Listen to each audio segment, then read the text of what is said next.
Assalamualaikum warahmatullahi wabarakatuh. Alhamdulillahirabbil alamin. Wa bihi nasta'inu ala umuri dunya waddin. Wassalatu wassalamu ala asrofil anbiya'i wa mursalin sayyidina wa maulana Muhammadin wa ala alihi wa sahbihi ajmain. Amma ba'du. Ketemu lagi dengan Kang Irfan. Dalam kesempatan yang berbahagia ini, saya ingin menyapa teman-teman yang ada di IGPT Kabupaten Tuban, khususnya Cak Sarip, Bunda Sriyatni selaku Ketua IGPT, dan teman-teman IGPT di Kabupaten Tuban. Puji syukur kehadirat Allah yang telah memberikan limpatan rahmat dan nikmat kepada kita sekalian, sehingga pada hari ini saya bisa ikut serta dalam mereview sebuah karya tulis yang berbentuk puisi yang dikarang oleh Bunda Sriyatni. Beliau adalah seorang penulis sekaligus seorang pendidik yang berada di Kecamatan Plumpang, tepatnya di SD Sumur Jalak 2. Beliau mengabdikan dirinya di sana. Nah, dari sanalah beliau ini mengenal banyak hal sehingga bisa menelurkan banyak tulisan, terutama di bidang puisi. Dalam kesempatan yang baik ini, saya akan sedikit mereview tentang buku beliau yang berjudul Kusapa Dunia dengan Senyum.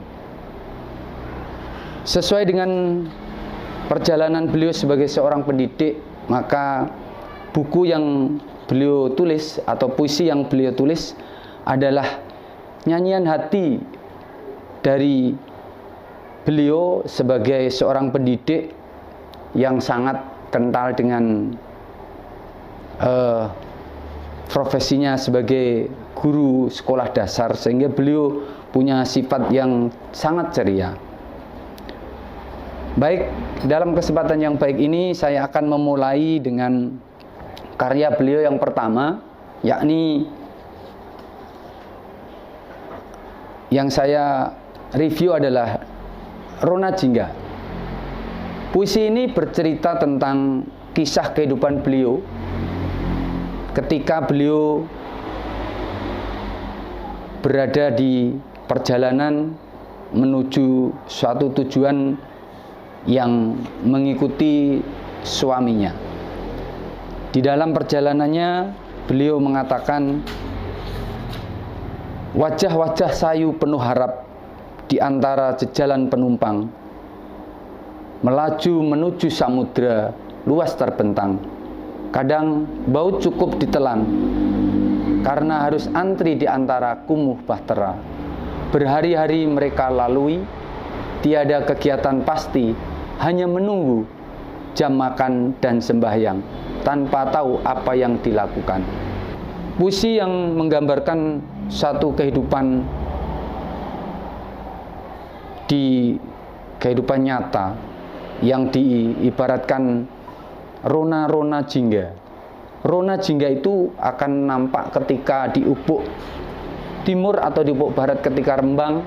Ketika pagi, rona itu akan datang menghiasi alam ini. Seperti itulah yang digambarkan beliau untuk mencapai tujuan yang akan datang. Sehingga ketika beliau menuju ke suatu tempat dalam suatu perjalanan, dia bisa merasakan bagaimana rasanya terumbang-ambing di satu perjalanan dengan naik bahtera, yaitu kapal yang luar biasa. Nah, di dalam puisi beliau ini selalu menggambarkan bahwa di dalam kehidupan kita selalu ada asa. Asa itu berbarengan dengan apa yang beliau lakukan di dalam kehidupannya untuk mencapai satu tujuan, mengikuti sang suami, untuk bekerja di suatu tempat yang jauh dari sanak saudaranya. Rindu pasti. Kemudian rona itu akan datang kembali ketika rembang petang, kemudian dia akan tenggelam, kemudian akan muncul kembali. Itulah yang digambarkan oleh beliau sebagai rona-rona kehidupan atau rona-rona jingga. Jadi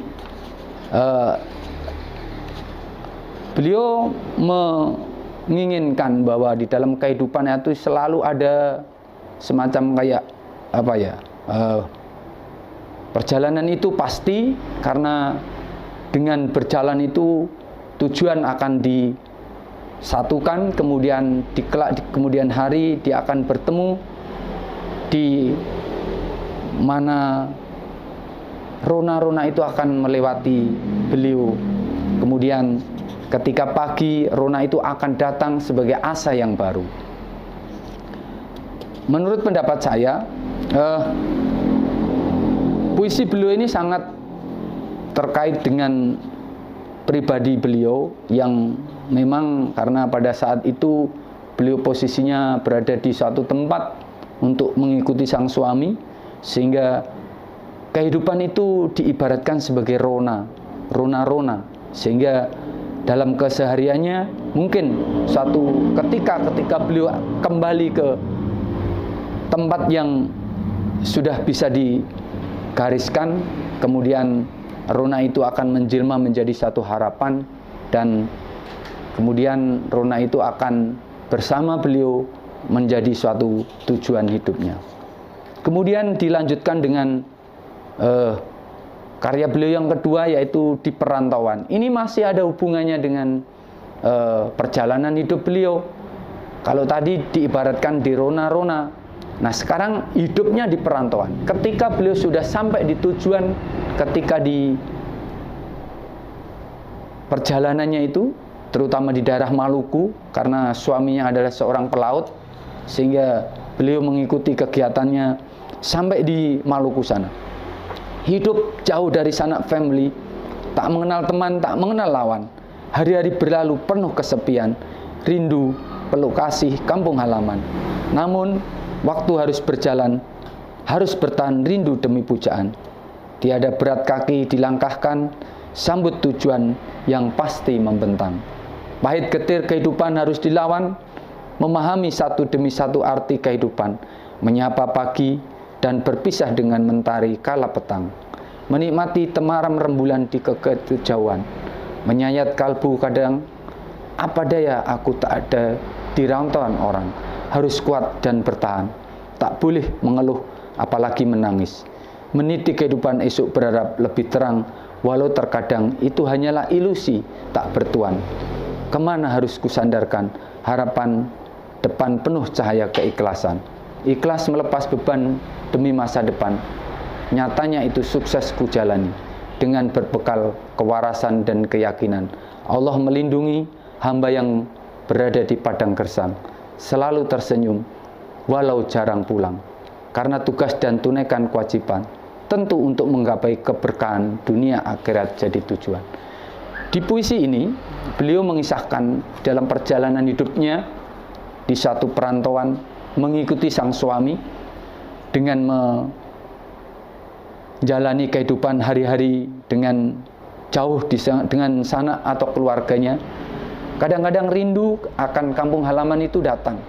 Nah, puisi ini merasakan bagaimana kehidupan beliau ketika di negeri orang. Karena jauh dari sanak dan saudaranya, rindu pasti datang. Tak boleh mengeluh, bahkan menangis. Kadang-kadang terasa berat memang. Tetapi itulah yang harus dijalani oleh beliau sebagai seorang penulis juga, sehingga apa yang disampaikan itu terasa sekali, bahwa di relung hatinya yang dalam, bahwa dengan ikhlas untuk melepas beban masa depan, insya Allah sukses selalu akan datang. Kemudian beliau karena kuatnya keyakinan bahwa suatu saat pasti akan datang kemudahan yang akan diberikan oleh Allah, sehingga mencapai keberkahan dunia dan akhirat. Kemudian untuk karya berikutnya yaitu Terombang-ambing di Samudra. Ini masih ada hubungannya dengan laut. Jadi beliau selalu bercerita tentang perjalanan melalui laut ini sangat luar biasa. Kita tahu di samudra yang membentang itu, ketika harapan bertemu sang pujaan, tiada waktu bersamaan karena tugas yang harus dijalankan. Ku ikuti menyusuri samudra kehidupan bersama takbut perahu dan tongkang, berharap ridhonya segera datang, masa depan yang cerah dan membentang. Sakit karena hempasan ombak tak bersahabat, hingga tubuh lunglai tak berdaya di tengah samudera. Tiada tempat mohon pertolongan, hanya munajat doaku panjatkan. Tuhan lindungi kami, berkahi perjalanan ini untuk menjemput rezeki. Hamba tidak berdaya, tak punya kuasa menopang tubuh yang mendadak renta, tergilis habis oleh kerasnya ombak samudera. Biru putih terlihat nyata mengemas kami tak berdaya, namun kami harus ditempa. Niat tulus bekerja untuk meraih asa, asa yang jauh entah kemana, hilang sudah bersama lautan yang murka.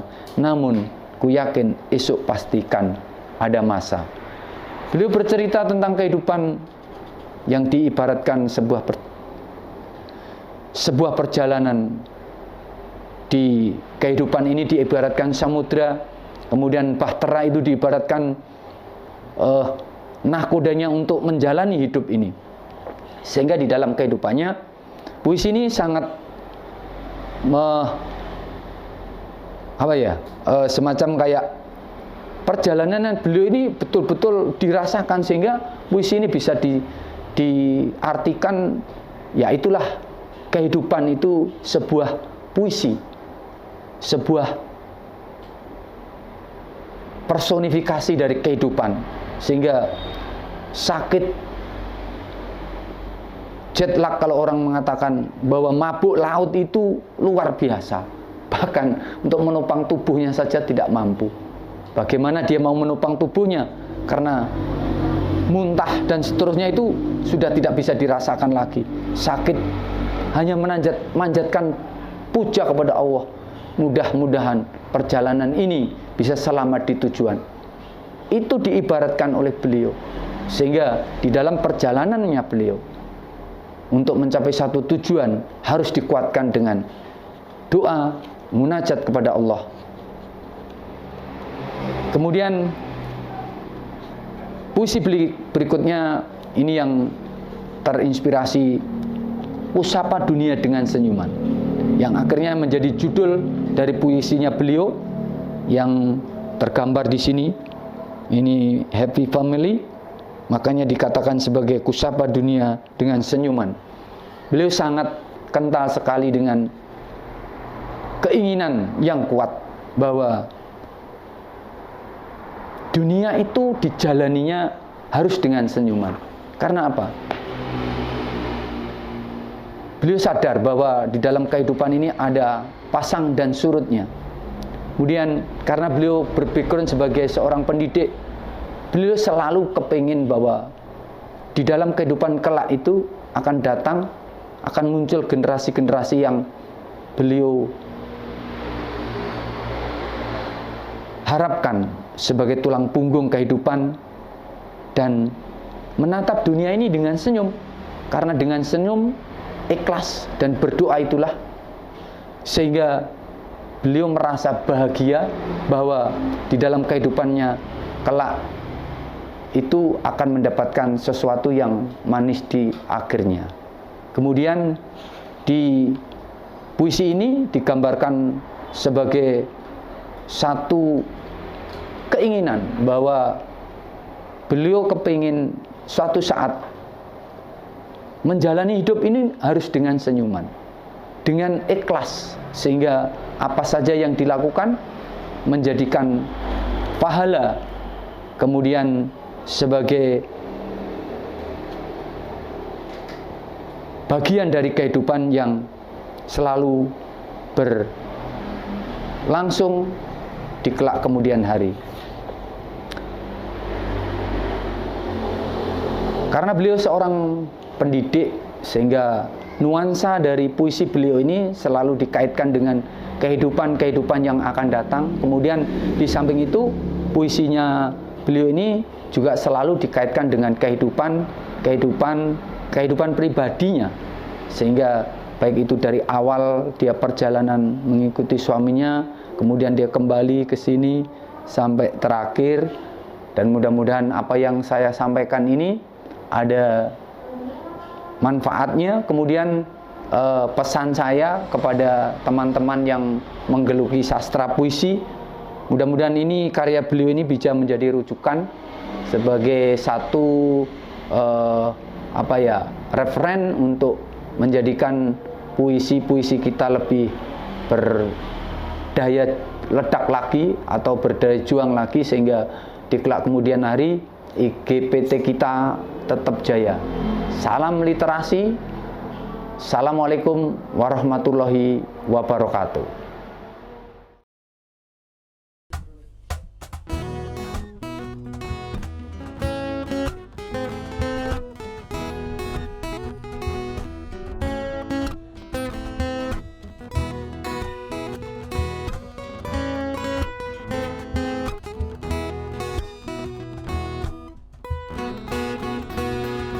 Ida menembus sudah cahaya, udara tebal kabut, kaca hitam lumut.